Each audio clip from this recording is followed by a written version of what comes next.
नमस्कार, 9 की 9 खबर में आपका स्वागत। मैं राहुल ओझा आपके साथ। खबर पटना से है, जहां एक बार फिर से महिला खिलाड़ी ने बिहार भारोत्तोलन के प्लानिंग और डेवलपमेंट के अध्यक्ष अरुण कुमार केसरी पर छेड़खानी का गंभीर आरोप लगाया है। मामले को लेकर कंकड़बाग थाने में पुलिस ने केस दर्ज किया है। पीड़ित के मुताबिक घटना पाटलिपुत्र स्पोर्ट्स कॉम्प्लेक्स की है, जहां वो अधिकारी से मिलने गई थी। इस दौरान अधिकारी ने उसके साथ छेड़खानी और अश्लील हरकत की। पुलिस ने मौके पर पहुंचकर आरोपी अधिकारी को पकड़ने की कोशिश की, लेकिन आरोपी अधिकारी मौके से फरार हो गया। फिलहाल मामले में एफआईआर दर्ज हो गई है।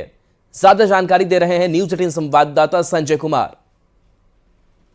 बिहार में एक महिला खिलाड़ी ने फिर से एक अधिकारी पर छेड़खानी का गंभीर आरोप लगाया है और इस मामले को लेकर पटना के कंकड़बाग थाने में एक केस दर्ज किया गया है।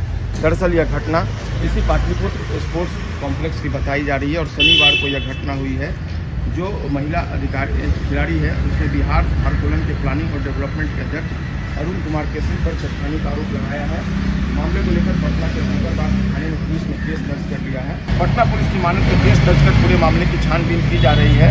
पीड़िता की तरफ से जो केस दर्ज कराया गया उसमें इस बात की चर्चा की गई है कि राष्ट्रीय प्रतियोगिता की रेफरी में नाम नहीं आने पर उन्होंने 4 दिसंबर को अरुण कुमार केसरी को फ़ोन किया और फिर उसके बाद वो 7 दिसंबर को उनसे मिलने पहुंची थी।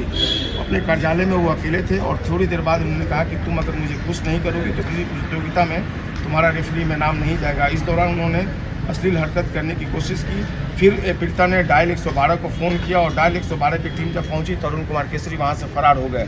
हालांकि इस पूरे मामले में अरुण कुमार केसरी जो आरोपी बनाए गए हैं उन्होंने भी सफाई दी है। उन्होंने कहा कि उनके खिलाफ ये बेबुनियाद आरोप लगाया गया, चूँकि रेफरी में उनका नाम नहीं गया था, इसीलिए पीड़िता ने उन पर मनगढ़ंत आरोप लगा दिया है। पटना पुलिस पूरे मामले की छानबीन में जुट गई है, लेकिन इस सनसनीखेज मामले ने एक बार फिर से पाटलिपुत्र स्पोर्ट्स स्टेडियम में हुई इस घटना को लेकर कई सवाल खड़े कर दिए हैं। कैमरा पर्सन अजय दुबे के साथ संजय कुमार, न्यूज 18 पटना। और संजय हमारे साथ न्यूज 18 संवाददाता जुड़े हुए हैं। संजय, कौन है अधिकारी जिसके ऊपर ये छेड़खानी का आरोप, क्या पूरा मामला सामने आया है? देखिए, ये बिहार जो महिला खिलाड़ी हैं ये रेफरी भी हैं और बिहार भारोत्तोलन के प्लानिंग और डेवलपमेंट के जो अध्यक्ष अरुण कुमार केसरी, जो मूल रूप से जहानाबाद के रहने वाले हैं, इनके ऊपर ये गंभीर आरोप लगाया और घटना कल की ही बताई जा रही है। दरअसल रेफरी में इनका नाम नहीं गया था तो इन्होंने इनको कॉल किया, तब इन्होंने मिलने के लिए पाटलिपुत्र स्पोर्ट्स कॉम्प्लेक्स में जो इनका ऑफिस है वहाँ इन्होंने बुलाया और जैसा कि जो रेफरी और महिला खिलाड़ी हैं इन्होंने गंभीर आरोप लगाया कि इनके साथ छेड़खानी की घटना को अंजाम दिया गया, अश्लील हरकत की गई। जो इनका ऑफिस है उसका दरवाजा बंद कर दिया गया। हालांकि इसी तरीके से वो खुद को बचाकर भागी वहाँ से। पुलिस को इन्फॉर्म किया, डायल 112 की टीम भी पहुंची मौके पर, लेकिन तब तक वो अरुण कुमार केसरी जो थे वो फरार हो गए थे। पुलिस ने केस रजिस्टर्ड कर लिया है और पटना पुलिस के अधिकारियों से बातचीत हुई है न्यूज 18 की। उन्होंने कहा कि पूरे मामले की छानबीन की जा रही है। दूसरी तरफ अरुण कुमार केसरी ने कहा है कि ये आरोप बेबुनियाद है, चूंकि रेफरी में उनका नाम नहीं गया था पैनल में, इसलिए वो इस तरह का मनगढ़ंत आरोप लगा रही है। उनका ये भी कहना है कि रेफरी में नाम संघ के अध्यक्ष देते हैं, उनका उसमें कोई रोल नहीं है। तो बहरहाल पुलिस पूरे मामले की जांच कर रही है और जांच के बाद देखना होगा क्या बात निकल कर सामने आती है। लेकिन जिस तरीके से ये आरोप लगा है वैसे में निश्चित तौर पर कई तरह के सवाल खड़े हो रहे हैं। राहुल जी, चलिए, शुक्रिया संजय इस अपडेट के लिए आपका। पटना से बड़ी खबर है, जहां डिजिटल अरेस्ट की एक और घटना सामने आई है। एनएमसीएच के रिटायर्ड डॉक्टर से ठगी हुई है। 2 दिन तक होटल में डिजिटल अरेस्ट रखा, ईडी का अधिकारी बनकर ठगी की गई। ठगों ने 74 लाख रुपए उड़ा लिए। आय से अधिक संपत्ति मामले में फंसाने की धमकी दी गई। अपराधियों ने डॉक्टर को सहरसा से पटना बुलाया था। डॉक्टर को 2 दिन बाद ठगी का एहसास हुआ साइबर थाने में, जिसके बाद लिखित शिकायत की गई। पूरे मामले की जांच में पुलिस जुटी हुई है। राजधानी पटना में साइबर क्राइम की घटनाएं लगातार सामने आ रही है। हालांकि साइबर थाने की पुलिस साइबर क्रिमिनल्स के खिलाफ एक्शन ले रही है, लेकिन इसके बावजूद डिजिटल अरेस्ट की घटनाएं लगातार सामने आ रही हैं। एक बार फिर से एक बड़ा मामला सामने आया है। दरअसल एनएमसीएच के रिटायर्ड डॉक्टर से साइबर क्रिमिनल्स ने ईडी का अधिकारी बनकर 74 लाख रुपए की ठगी कर ली है। और जो जानकारी मिली है, ये डॉक्टर मूल रूप से सहरसा के रहने वाले हैं और इन्हें साइबर क्रिमिनल्स ने ईडी अधिकारी बनकर फोन किया और उसके बाद अपने खाते में 74 लाख रुपए की जो राशि है वो ट्रांसफर करवा ली। ये जो डॉक्टर हैं इन्हें सहरसा से पटना बुलाया गया और 2 दिनों तक जो पटना का एक होटल है उसमें डिजिटल अरेस्ट रखा गया और इसी दौरान उनके खाते से 74 लाख रुपए की राशि जो साइबर क्रिमिनल्स है उन्होंने निकाल ली। और इसके बाद 2 दिनों के बाद जो डॉक्टर हैं उन्हें एहसास हुआ कि उनसे ठगी कर ली गई है। इसके बाद जो साइबर थाना की तस्वीर हम आपको दिखा रहे हैं, इसी साइबर थाने में जो डॉक्टर हैं एएनएमसी के रिटायर्ड डॉक्टर वो पहुंचे और उन्होंने इस पूरे मामले को लेकर यहाँ केस दर्ज करवाया है। साइबर थाने की पुलिस इस पूरे मामले की जांच कर रही है। पटना यूनिवर्सिटी की एक रिटायर्ड महिला प्रोफेसर से 3 करोड़ रुपए से अधिक की ठगी हो गई है। लोधीपुर के एक 62 साल के बुजुर्ग से 44 लाख रुपए की ठगी हो गई है। और ये तीसरा मामला है जिसमें 74 लाख रुपए की भारी भरकम राशि ठगी गई है। हालांकि इस पूरे मामले में साइबर थाने की पुलिस अब छानबीन में जुट गई है। कल भी 1 दर्जन लोगों को जो साइबर क्रिमिनल्स थे उन्हें अरेस्ट किया गया और अब जो ये मामला सामने आया है उसमें साइबर थाने की पुलिस छानबीन में जुटी हुई है। देखना होगा कब तक इस पूरे मामले का पटाक्षेप होता है। लेकिन जिस तरीके से ये घटनाएं हो रही हैं, न्यूज़ 18 की भी अपील है कि आप साइबर क्रिमिनल से बचें। वो तरह तरह के से कभी सीबीआई का अधिकारी बनकर, कभी ईडी का अधिकारी बनकर, कभी इनकम टैक्स का अधिकारी बनकर आपसे इसी तरीके से धोखाधड़ी करेंगे और आपकी जो गाढ़ी मेहनत की कमाई है उसको ठग लेंगे। जागरूकता ही बचाव है, इस बात को हमें कभी नहीं भूलना चाहिए। संजय कुमार, न्यूज़ 18 पटना। और देखिए अब इस पूरे मामले को लेकर के केस भी दर्ज किया गया है और पुलिस अब और गहनता से इस मामले की छानबीन कर रही है और आगे की कार्रवाई कर रही है। बढ़ेंगे आगे। रांची से बड़ी खबर है जहां सीएम आवास पर आज बड़ी बैठक होगी। सत्ताधारी दल के सभी विधायक इसमें शामिल होंगे। विधानसभा सत्र की रणनीति बनेगी। सरकार की भूमिका को लेकर भी मंथन किया जाएगा। बता दें कि 9 से 12 दिसंबर तक विधानसभा का सत्र चलना है जिसमें 9 निर्वाचित विधायकों का शपथ ग्रहण होगा। शपथ ग्रहण के बाद स्पीकर का भी चुनाव इस सत्र के दौरान किया जाएगा। इसके साथ सदन में विश्वास मत भी सरकार हासिल करेगी।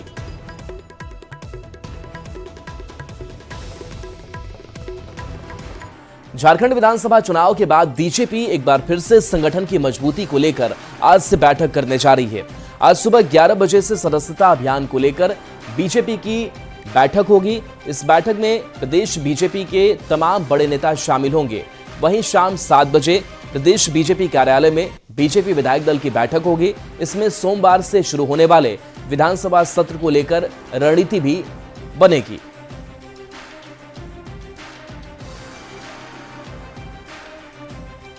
ये 24/7 काम करने वाला संगठन है। चुनाव एक पड़ाव के रूप में हमारा होता है, ऐसे हम वैचारिक रूप से सालों भर काम करते रहते हैं और इस वर्ष हमारा संगठन पर्व भी होगा जो चुनाव के कारण स्थगित था। और देखिए बड़ी खबर है, पंजाब के किसानों ने आज एक बार फिर से दिल्ली कूच का ऐलान कर दिया है। शंभू बॉर्डर पर आंदोलन कर रहे किसानों का एक जत्था आज दोपहर 12 बजे दिल्ली कूच करेगा। किसानों के दिल्ली कूच को रोकने के लिए शंभू बॉर्डर पर सुरक्षा के सख्त इंतजाम किए गए हैं। तैयारियां वहां की दिखा रहे हैं। सड़कों पर लोहे के कटीले तारों का जाल बिछा दिया गया है। ड्रोन से पूरे इलाके पर नजर रखी जा रही है। हालांकि किसान नेता पीछे हटने के मूड में नजर नहीं आ रहे हैं। तो ये तस्वीर आपको दिखा रहे हैं जहां देखिए किसानों का जो जत्था है वो कूच करेगा, लेकिन किसानों को रोकने के लिए सुरक्षा एहतियात के तौर पर देखिए कैसे जो नुकीली चीजें हैं ये लगाई जा रही हैं ताकि किसानों का ये जत्था आगे नहीं बढ़ पाए। शंभू बॉर्डर से पैदल मार्च की घोषणा एक बार फिर से कर दी गई है। बिना ट्रैक्टर ट्रॉली के दिल्ली की ओर ये किसान बढ़ेंगे और सड़कों पर ही किसानों का जो जत्था है वो रात बिताएगा। तो आज पंजाब के किसानों का दिल्ली कूच। आगे की रणनीति तय कर रखी है। कल 12 बजे 101 किसानों मजदूरों का जत्था जिस तरह से पहले दिन पीसफुली ढंग से आगे बढ़ा है उसी तरह से आगे बढ़ेगा। ये तो फिर दोहरे मापदे जे तुसी जानते हो जानबूझ के भी हल नहीं करते ਤਾਂ ਤੁਸੀਂ ਫਿਰ ਅੰਦੋਲਨ ਨੂੰ ਦਾਵਾ ਦਿੰਦੇ ਹੋ ਵੀ ਕਿਸਾਨ ਮਜਬੂਰਨ ਹੋ ਕੇ ਅੰਦੋਲਨ करते, इसलिए ਅਸੀਂ अंदोलन कर रहे हैं। आगे पैदल भी उनको आगे नहीं बढ़ने दिया जा रहा। उनकी केवल एक शांतिपूर्ण मांग कर रहे हैं, वो अपनी MSP पे जो है उनकी मोहर लगा दी जाए और किसानों का कर्जा माफ किया जाए। बिजली बिलों में जो बढ़ोतरी कर रहे हैं वो बढ़ोतरी कैंसिल होनी चाहिए। इस प्रकार की 3-4 मेन मांगे हैं। इन मांगों को सरकार ने मानना चाहिए। किसान यूनियन किसी भी बात से नहीं डरती है, ना जेल जाने से डरती है। हम लोग गांधीवादी नीति अपनाने उनका कार्य करते हैं। हम संवैधानिक तरीके से अपना धरना प्रदर्शन करते हैं, लेकिन जिस तरीके से हमको रोका जाता है, जिस तरीके से हमको आज घेरा गया रात से और हमारे जगह जगह जिले में पदाधिकारियों को पकड़ा बैठा है रखा है, उसका पूर्ण जोर से विरोध करता हूँ। अगर इसी तरह के हमारे साथ किया तो डंके की चोट पे कहता हूँ, आने वाले 27 में ये भारत लोकतंत्र देश है जो चोट की बोट का असर दिखाएगा और हम करारा जवाब देंगे। बांग्लादेश में कट्टरपंथी लोग हिंदू प्रोफेसर और टीचरों से लगातार जबरन इस्तीफा ले रहे हैं। इस बार बांग्लादेश के चट्टाग्राम प्रीमियर यूनिवर्सिटी के कुलपति डॉक्टर अनुपम सेन को दबाव के बाद इस्तीफा देना पड़ा। कट्टरपंथी छात्रों ने दबाव बनाकर कुलपति को इस्तीफा देने के लिए मजबूर कर दिया। डॉक्टर अनुपम सेन सामाजिक विज्ञान के प्रसिद्ध प्रोफेसर हैं और कई बड़ी पुस्तकों के लेखक भी हैं। जब से बांग्लादेश में शेख हसीना की सरकार गिरी है, उसके बाद से वहां के अल्पसंख्यक समुदाय के हिंदू कट्टरपंथियों के निशाने पर आ गए हैं और शैक्षणिक संस्थानों में काम करने वाले हिंदू शिक्षक, प्रोफेसर और लेक्चररों को कट्टरपंथी लगातार इस्तीफा देने के लिए मजबूर कर रहे हैं। कि देश में, दुनिया में मुसलमानों का अगर राष्ट्र के प्रति वही समर्पण है जहां उनकी सरकार है, नहीं तो ये अपना नहीं लगता। उन्हें कुरान के प्रति, उन्हें खुदा के प्रति ही समर्पण होता है। और उन्होंने ठीक ही कहा, क्या पाकिस्तान में जो हिंदू मरे, खत्म हो गए, किसने मारा? जिन्ना का डीएनए ही तो मारा।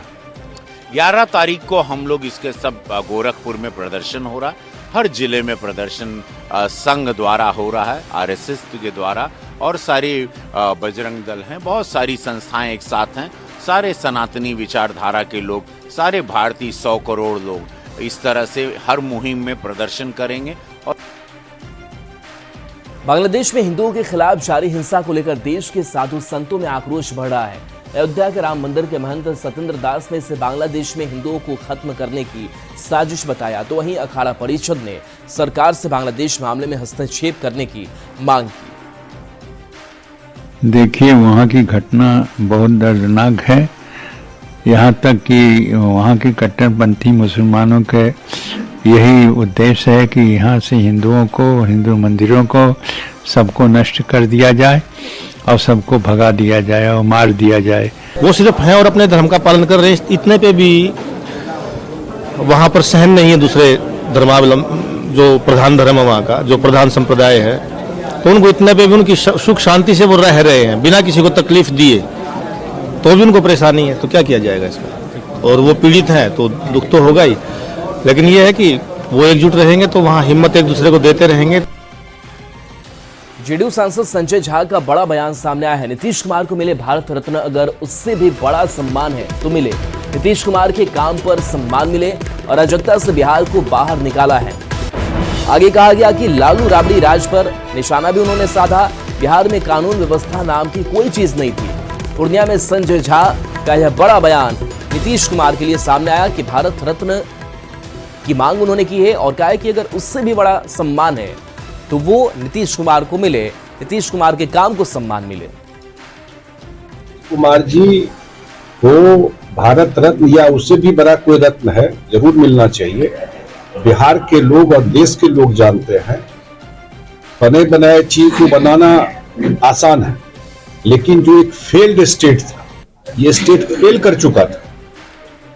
नए लोगों को शायद ध्यान नहीं होगा, जो यंग पत्रकार है वो शायद नहीं कवर किए होंगे, लेकिन जो आप ही में जो पुराने पत्रकार है उसको भी याद होगा पूर्णिया का सीन, कैसे डॉक्टर भाग गए, कैसे उद्योगपति पूर्णिया से भाग गए, कैसे किडनैप हो जाते थे, किसका राजपाट था, कैसे चलता था।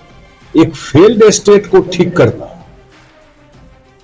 वो असंभव काम, जिस मैं तो हमेशा कहता हूं लोगों को विश्वास ही नेता पर उठ गया था। पुणे हडपसर इलाके में कबाड़ गोदाम में आग लग गई। आग इतनी विकराल थी कि आसपास के लोगों में हड़कंप मच गया।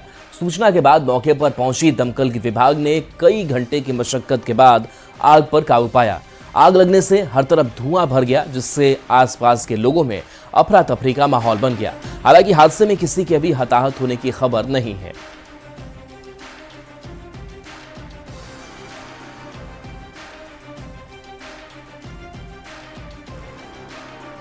और चाईबासा से बड़ी खबर है, जहां पीएलएफआई उग्रवादी कमांडर मोटा टाइगर की हत्या हुई है। ग्रामीणों ने पीट कर पीएलएफआई उग्रवादी कमांडर की हत्या कर दी है। बता दें कि पुलिस ने घटना की पुष्टि नहीं की है। गुदड़ी थाना क्षेत्र के टोमडेल पंचायत क्षेत्र की घटना सामने आई है। बता दें कि पिछले दिनों गुदड़ी थाना क्षेत्र में 2 युवकों की हत्या कर दी गई थी। चाईबासा से एक बार फिर से यह खबर सामने आती है कि हत्याकांड को अंजाम दिया गया है, जहां पीएलएफआई उग्रवादी कमांडर की हत्या कर दी गई है। ग्रामीणों ने पीट कर इस हत्याकांड को अंजाम दिया है। रुपेश हमारे साथ न्यूज 18 संवाददाता। रुपेश, क्या पूरी घटना सामने आई है इस हत्याकांड को लेकर? जी, इस घटना को लेकर ये जानकारी अब तक मिल पाई है कि गुदड़ी थाना क्षेत्र का जो कि इस पश्चिम सिंहभूम जिला का जो घोर नक्सल प्रभावित क्षेत्र है और काफी सुदूर क्षेत्र है, तो गुदड़ी थाना क्षेत्र के टोमडेल पंचायत क्षेत्र की ये घटना बताई जा रही है। और जैसा जानकारी मिल रही है कि शुक्रवार के दिन की ये घटना है और उस क्षेत्र के जो लोग ग्रामीण हैं वो पीएलएफआई कमांडर मोटा टाइगर के आतंक से उसके परेशान थे, क्योंकि हाल फिलहाल में अभी कुछ दिन पहले ही 2 ग्रामीणों की उसने हत्या कर दी थी, जिसमें उसको आरोपी बनाया गया था। पुलिस द्वारा भी नेम्ड एफआईआर उसके नाम पर किया गया था। उसके अलावा और एक घटना हुई थी कुछ दिनों बाद ही, अभी 4-5 दिन पहले की घटना है। वो गोइलकेरा थाना क्षेत्र का जो गुदड़ी से सटा हुआ क्षेत्र है फरडीहा, वहां पर भी एक युवक की हत्या हुई थी और उसमें भी उसके नाम की चर्चा की थी कि उसके द्वारा इस घटना को अंजाम दिया गया है। तो उस क्षेत्र में जो आपराधिक घटनाएं बढ़ रही थी, इसके अलावा अन्य जैसे लेवी वसूली या इस तरह की रंगदारी वाली बात भी आ रही थी और इसको लेकर उस क्षेत्र के लोग परेशान थे, तंग थे और लगातार जो आपराधिक घटनाएं इस तरह की बढ़ रही थी, उससे नाराज होकर वहां के ग्रामीणों ने नाराजगी में आक्रोशित होकर इस घटना को अंजाम दिया है। और जो जानकारी मिल रही है कि पीएलएफआई कमांडर मोटा टाइगर को उन्होंने ग्रामीणों ने मार दिया है। पुलिस को भी इस घटना की सूचना मिली है, लेकिन पुलिस अभी जांच पड़ताल में लगी है और सुदूर क्षेत्र होने के कारण पुलिस को भी थोड़ा समय लग रहा है। हालांकि पुलिस वहां उस क्षेत्र में कैंप 2-3 थानों की पुलिस करके इस घटना की जांच कर रही है, लेकिन अब तक शव बरामद नहीं हुआ है। जिला के एसपी आशुतोष शेखर का कहना है कि पुलिस द्वारा वहां छानबीन किया जा रहा है और घटना की जब से जानकारी मिली है, लेकिन अभी तक शव बरामद की नहीं हुई है और शव बरामद होने के बाद आगे और कुछ स्पष्ट होने की बात उन्होंने कह रहे हैं। चलिए, शुक्रिया इस अपडेट के लिए रुपेश आपका। बढ़ेंगे आगे। मोतिहारी पुलिस ने अरेराज, रक्सौल और मोतिहारी सेंट्रल इलाके में छापेमारी कर भारी मात्रा में देसी शराब जब्त की है। पुलिस की कार्रवाई में 11,500 लीटर से ज्यादा अर्धनिर्मित देसी शराब जब्त की गई है। पुलिस ने इस दौरान देसी शराब बनाने की 15 से ज्यादा भट्टियों को भी नष्ट कर दिया है। शराब माफिया के खिलाफ लगातार पुलिस का एक्शन जारी है। तो 11,500 लीटर अर्धनिर्मित शराब जब्त की गई है। वहीं पुलिस ने 15 से ज्यादा शराब भट्टियों को ध्वस्त कर दिया है। शराब के खिलाफ पुलिस की छापेमारी की तस्वीर सामने आई है। ड्रोन से भी लगातार निगरानी रखी जा रही है। भारी मात्रा में देसी शराब यहां जब्त की गई। शराब बनाने वाले उपकरण भी बरामद किए गए, उनको नष्ट किया गया।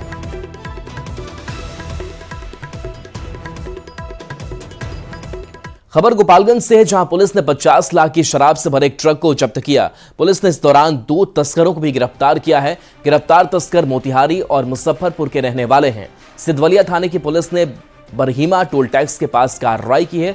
जब्त ट्रक से 3,483 लीटर शराब बरामद किया गया है। पुलिस के मुताबिक यूपी से रॉयल स्टेट विदेशी शराब की खेप ट्रक में तहखाना बनाकर मुजफ्फरपुर ले जाई जा रही थी, जिसे पुलिस ने बरामद कर लिया है और दोनों तस्करों को गिरफ्तार कर लिया है।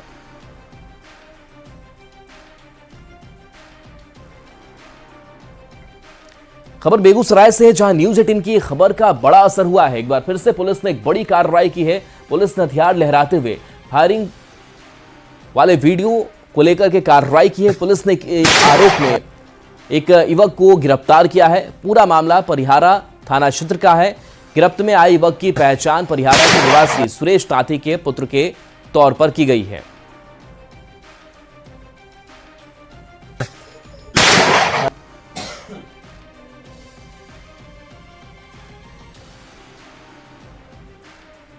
का मामला आने पर संज्ञान में आने पर प्राथमिकी दर्ज की गई एवं जो व्यक्ति जो फायरिंग करते हुए दिख रहा था उसको अरेस्ट किया गया है, उसका मोबाइल भी बरामद किया गया है, न्यायिक अभिरक्षा में भेजा गया है, हथियार बरामद करने की कोशिश की कार्रवाई की जाएगी। और देखिए, नॉर्मलाइजेशन को लेकर धरना प्रदर्शन मामले में पुलिस ने 250 लोग पर केस दर्ज किया है। सचिवालय थाने में यह केस दर्ज किया गया है। खान सर की रिहाई की पोस्ट वायरल हुई और इस वायरल करने वाले अकाउंट पर भी केस दर्ज किया गया है। सचिवालय थाना में अलग से इस मामले को लेकर केस दर्ज हुआ है। वहीं मामले की छानबीन में पुलिस जुटी हुई है। सचिवालय डीएसपी अनु कुमारी ने इसकी पुष्टि की है। तो सचिवालय थाने में मामला दर्ज हुआ है।